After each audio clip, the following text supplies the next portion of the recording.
سوف نتعرف في هذا الجزء على كيفية مقارنة ودمج نسخ الملفات معا، ويكون هذا الأمر مفيدا عند وجود مجموعة عمل تشترك في تصميم أو تعديل نفس الملف، أو عند وجود أكثر من نسخة من نفس المستند، حيث يمكننا البرنامج من دمج التعديلات في النسخة التي تم تعديلها مع النسخة الأصلية من المستند.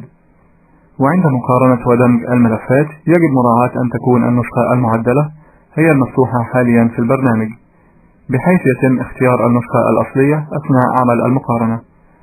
وللتعرف على هذه الخطوات نفتح القائمة Tools ونختار الأمر Compare and Merge Documents، ومن هذا المربع الحواري نختار الملف الأصلي، وبالضغط على مفتاح Merge سوف يتم إضافة التعديلات من النسخة المفتوحة حاليا إلى النسخة الأصلية للمستند.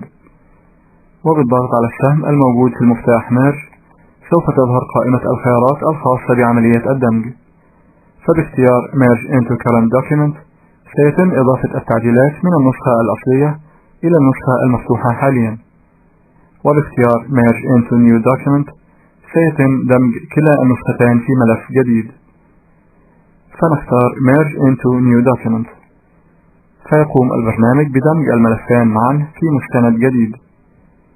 ويقوم البرنامج بتمييز التغيرات التي حدثت في المستند بوضع خط رأسي على يسار السطر الذي يحتوي على التغيرات، كما يتم وضع العلامات Track Changes عند الكلمات التي حدثت بها تغيرات.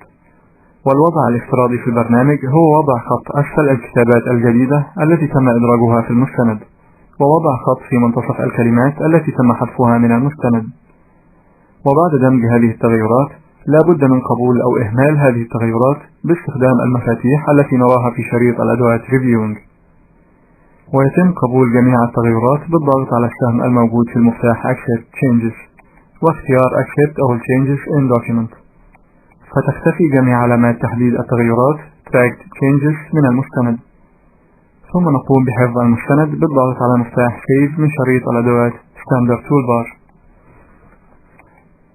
ويمكننا أيضا إدراج مستند بالكامل إلى المستند الحالي، وذلك بالضغط بالمؤشر في الموضع الذي نريد إدراج الملف الجديد إليه في المستند الحالي، ثم نفتح القائمة Insert ونختار File، فيظهر المربع الحواري Insert File، فنختار الملف الذي نريده ونضغط Insert، فيتم إدراج هذا الملف إلى المستند الحالي في الموضع الذي قمنا بتحديده.